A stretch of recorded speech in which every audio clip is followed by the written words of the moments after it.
All right, so this thing got surgical, you guys, is Cassie came out, dropped the Ethan Napalm bomb, and we're definitely going to go through this and talk about her explosive filing against Clayton Howard, man. Cassie is going to, what she just did to this dude, yeah, man. Now, just to give y'all a little background, Clayton Howard sued Diddy and Cassie. He went on interviews and tortured Cassie, basically said that Cassie was this, Cassie was that. Called her everything in the book, but a child of God, and said that she was a co-conspirator, right? Well, Cassie came out and dropped private messages. Yeah, in 2023, Clayton Howard sent, she came out, put out messages. Clayton Howard sent her husband, right? Her now husband, and on Instagram. And yeah, man, it's bad. So I'm going to get through this filing for you guys. I did a live stream last night, but y'all not getting the notifications on live streams. So I already knew. I said I'm going to just drop this as well, just so y'all can get the long form and understand what's going on, because Cassie let a lot go in this filing. So she has filed a motion to dismiss, and in her motion, she's put evidence. She basically shows this message that this guy sent her, claiming that she was 100% telling the truth. And now he comes out saying something completely different during the trial and after the trial, But when she first came out with her allegations, he wrote her husband and said, hey, man, Cassie's telling the truth. So 100%. So it goes like this. Here's the filing. It says, in November 2023, Cassie Ventura filed a lawsuit alleging that music mogul Sean Combs trafficked and abused her for many years.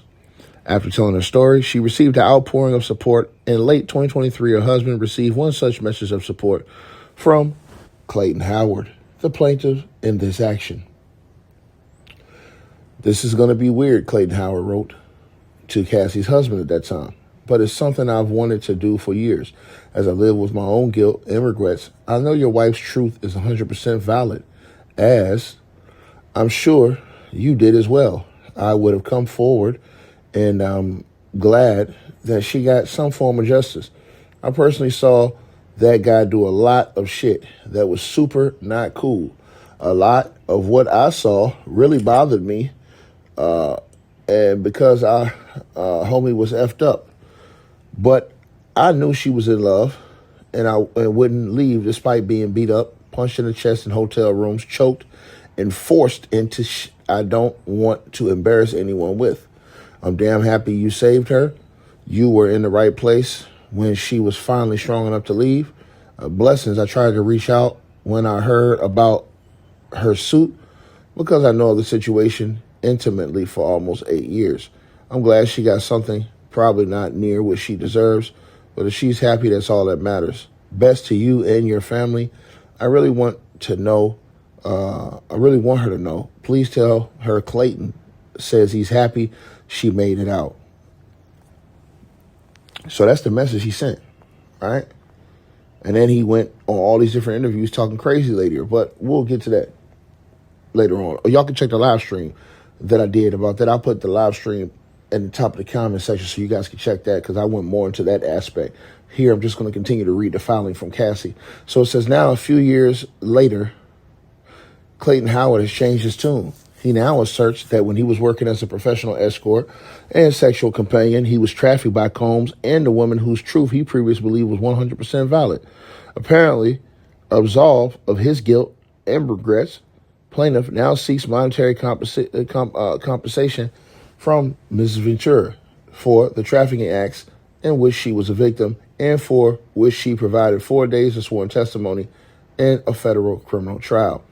Mr. Howard's Fourth Amendment complaint is sprawling, contradictory, and uses conclusory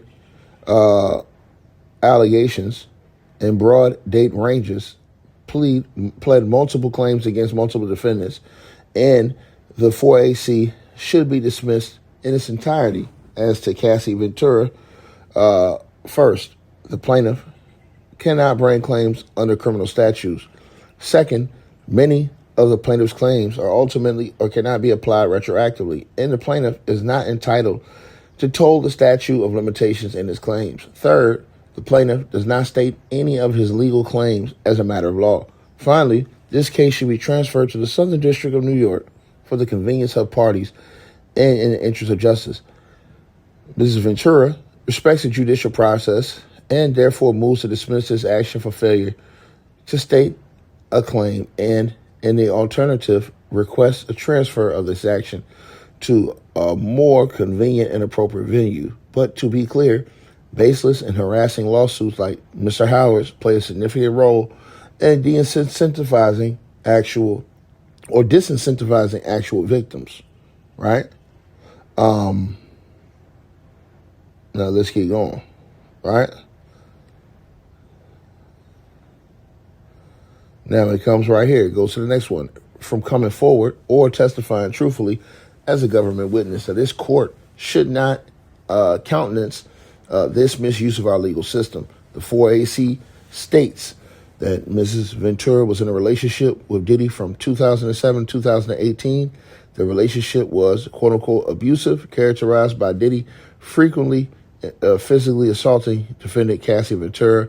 According to the 4AC, all defendants collectively, systematically exploited the plaintiff, with Cassie accomplishing this exploitation by concealing her identity and fabricating the narrative that she and Combs were married, using this deception to entice men into drug use and sexual encounters. In describing these encounters, the complaint makes clear that Diddy exercised complete dominance over both the plaintiff and the defendant, Cassie Ventura, right?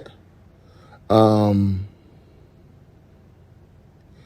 they tearing him up in the little small print below, like on the bottom of these pages, they tearing this dude up.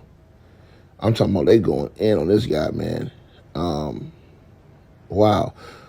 They said, let me give y'all an example. One example says, Mr. Howard is no stranger, Clayton Howard, y'all. He's no stranger to use the legal system to pursue personal vendettas against and to rectify perceived wrongs committed by individuals, corporations, and government entities. This court can and should take judicial notice of the proliferation of claims that Mr. Howard has filed in evaluating the motive and purpose of the 4AC, right?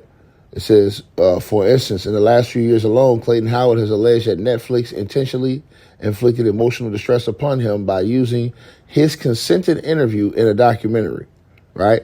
His ex-girlfriend, right, conspired with her mother in a malicious scheme to hurt his reputation. These are all the different filings they say he's made.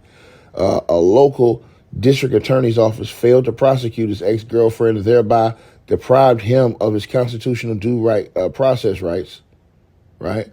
That's another case they claim. The prosecutor's office of the state of New Jersey refused to provide necessary protection of him by failing to prosecute his ex-girlfriend after she filed charges against him for domestic violence. Wow. She filed charges against him for domestic violence. That's crazy. A community activist defamed him by posting about public information he shared about his experiences with Diddy. Wow. And the city and state of New York and various government officials violated his rights by not giving him process to an investigation and arresting him in pursuant to his ex-girlfriend's false reports. Mr. Clayton's pattern and practice of filing abusive, frivolous lawsuits countenance dismissal of the instant suit.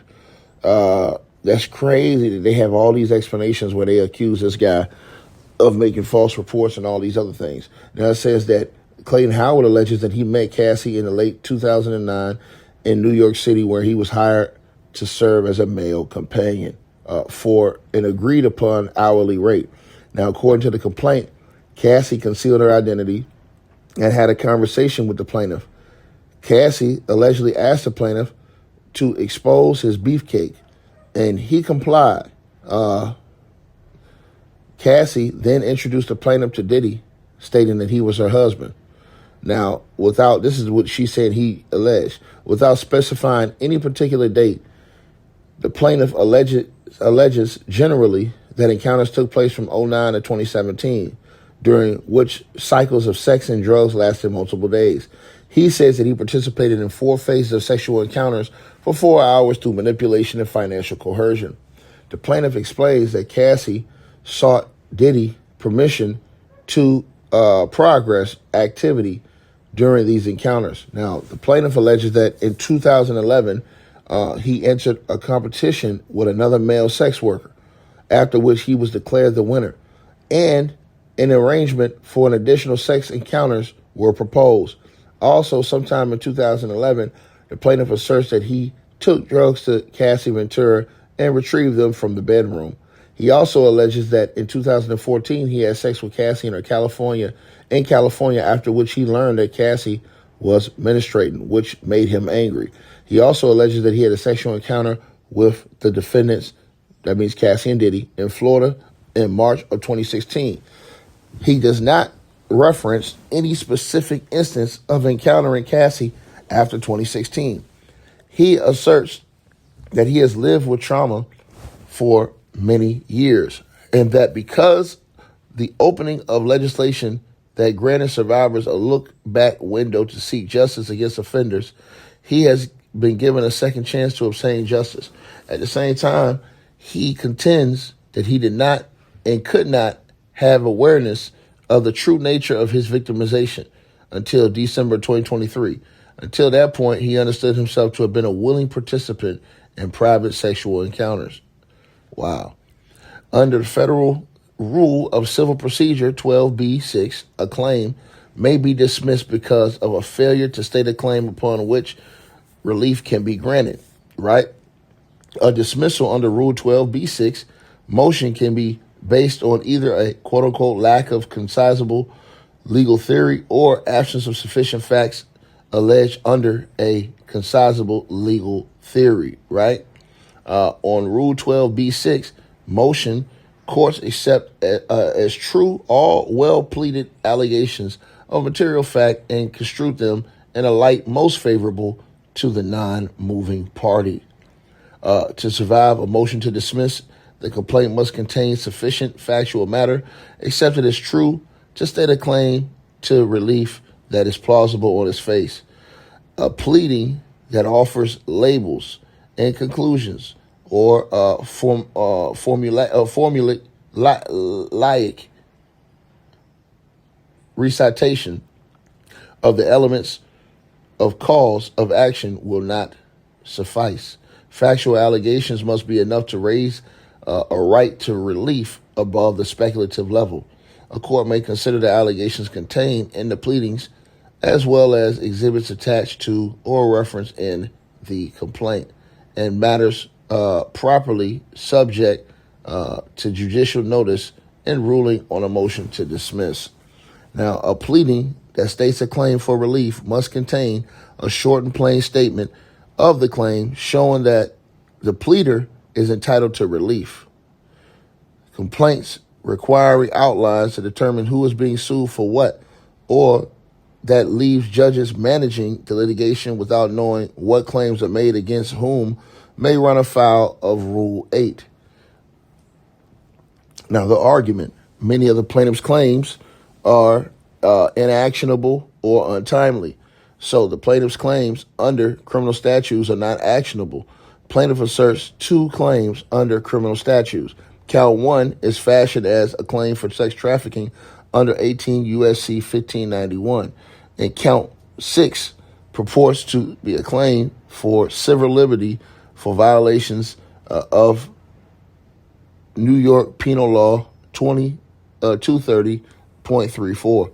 So sex trafficking.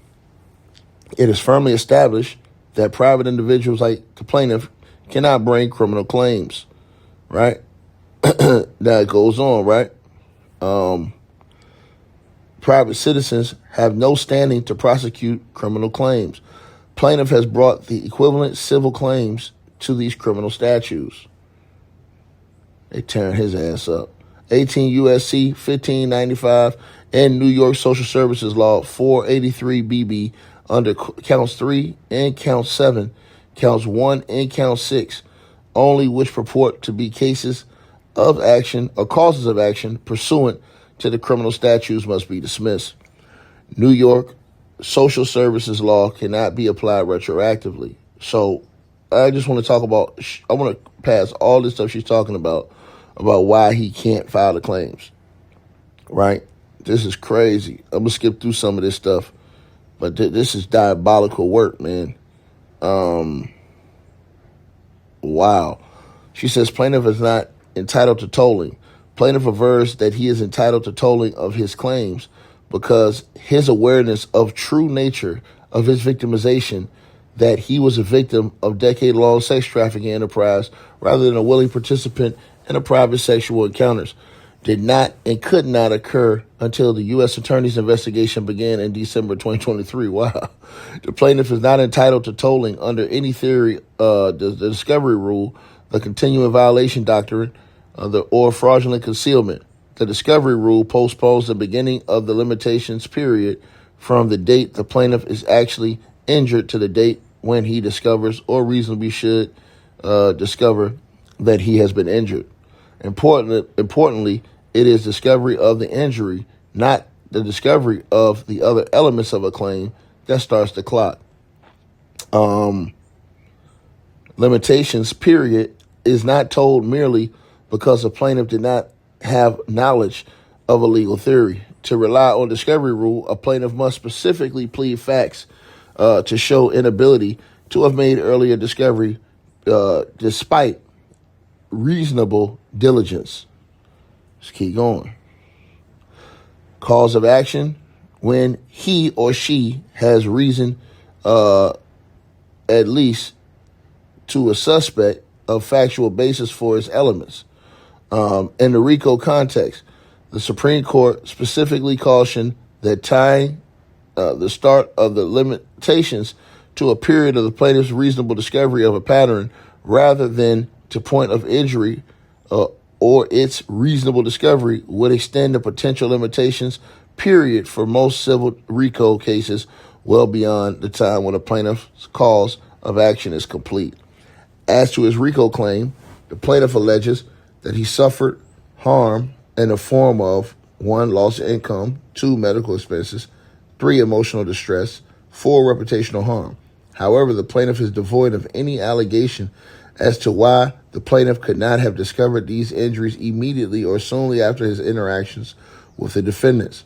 The plaintiff cannot deny that he has known about the facts underlying each of his claims since at least 2016, the year of the last sexual encounter specifically alleged in the 4AC. As a result, the plaintiff cannot invoke the discovery rule. The plaintiff also contends that he is entitled to tolling under the continuing violation doctrine. The continuing violations doctrine functions as an exception to the discovery rule of accrual, allowing a plaintiff to seek relief for events outside of limitations period. The continuing violation doctrine comes into play when an employee raises a claim based on conduct that occurred in part outside the limitations period, and is a theory for extending the statute of limitations in employment discrimination cases, right? Under Ninth Circuit law, the doctrine only applies to civil rights claims.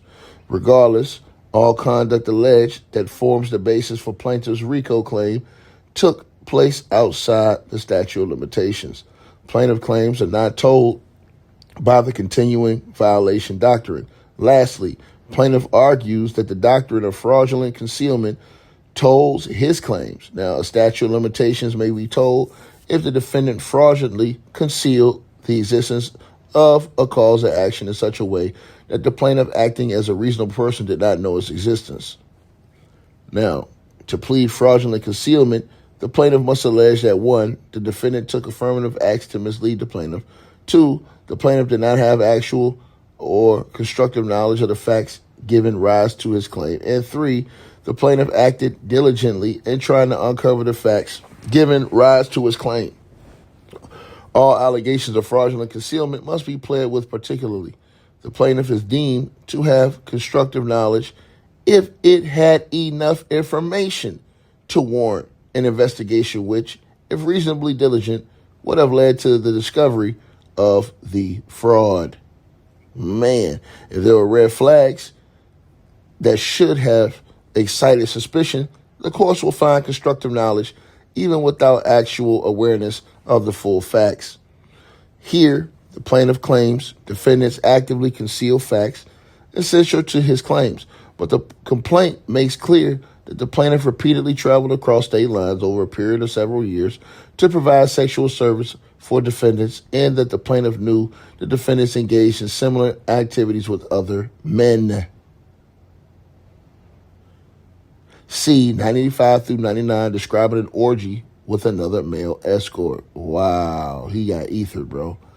The plaintiff also fails to allege that he acted diligently in trying to uncover a pattern of racketeering once he observed these events. The plaintiff did not plead fraudulent concealment with the required particularity. The plaintiff's untimely claims must therefore be dismissed. The plaintiff fails to state any claim. In addition to the pleading deficiency set forth above, even accepting that plaintiff's claims are timely or actionable, his 4AC should nevertheless be dismissed for the failure to state a claim as a matter of law. The plaintiff fails to state a claim under the TVPA, so the plaintiff's attempt to allege violations of Trafficking Victim Protection Act, 18 U.S.C., fails.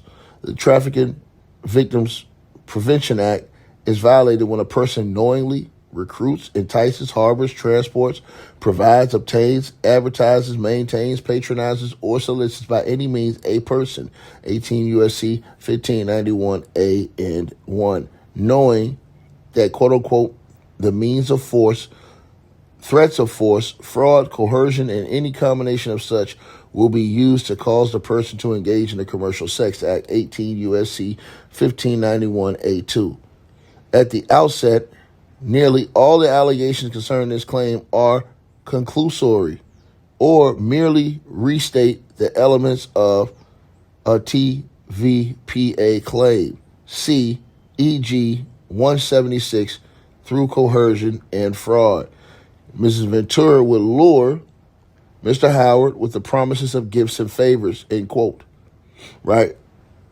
The defendants maintain that the plaintiff in a condition of sexual servitude through coercion, drug use, and manipulation, end quote. Defendants violated 18 U.S.C. 1591 by knowingly recruiting, transporting, harboring, and maintaining the plaintiff for commercial sex exploitation through force, fraud, and coercion, end quote. The defendants herein acted without the plaintiff's meaningful consent and prohibited means of force, fraud, and coercion as defined by 18 U.S.C. 1951E2. As the Supreme Court noted in Twombly, a formulaic recitation of the elements of a cause of action will not do a state to state a claim. 550 U.S. and 555, such conclusory statements are not entitled to the presumption of truth. Wow, man, she tearing this dude ass up in these claims. She using his own words against him, right? This is diabolical. The court should dismiss the 4AC and in particular the TVPA claim against Cassie because of these fatal pleading deficiencies. The plaintiff does not plead a commercial sex act. He states in conclusory fashion that he received cash, gifts, money, vacations as a reward for his sexual performance, and therefore he may contend that is sufficient. However, the plaintiff contradicts this conclusory pleading elsewhere in the 4AC when he alleges that he was hired to serve as a male companion for an agreed upon hourly rate, end quote. He's done. That's ether right there. Thus, on the face of his complaint, the plaintiff suggests that there was a singular purpose for the monetary exchange and that he, in fact, agreed to exchange prior to this exchange prior to any sex acts occurring. That the things of value he received were not casually related to sex, but instead casually related to an agreed upon employment arrangement for companionship. The court is not required to accept as true contradictory allegations in an amended complaint without more facts, right? Regardless, even accepting the 4AC contains sufficient non-conclusory allegations that a commercial sex act occurred.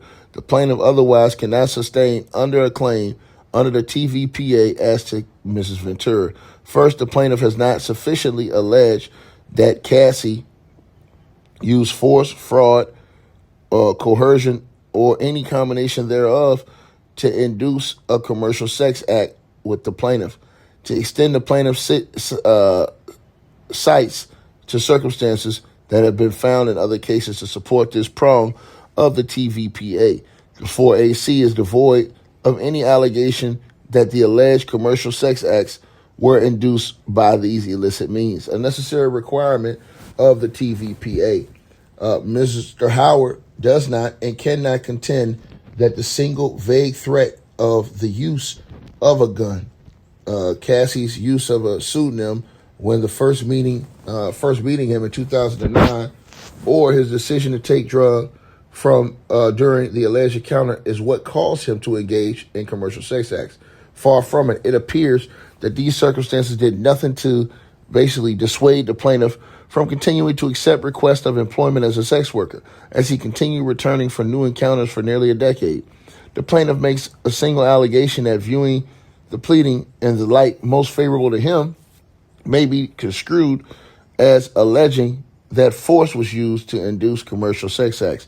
He states that threats of violence were implied when defendant Combs wished to assert control. During at least one encounter, he threatened to pistol whip the plaintiff, directing defendant Cassie, to the master suite to retrieve his firearm, end quote. However, an allegation that threats of violence occurred is a legal conclusion, and allegation that such threats were implied and vague references to the existence of a gun are not pleaded with sufficient specificity from which this court can ascertain that the supposed threat was used to induce sex acts. Moreover, there is no allegation that Cassie threatened violence or used violence against the plaintiff. For instance, the 4AC does not plead that Cassie actually retrieved the gun Combs allegedly asked her to get, or that she herself made any similar threats.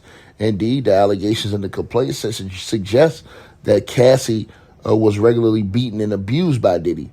422, 222, 225, 227 through 230 undermine the plausibility of any suggestion that she was in a position to threaten anyone else with violence. As to fraud, the Ninth Circuit has recently held up that support to a TVPA claim.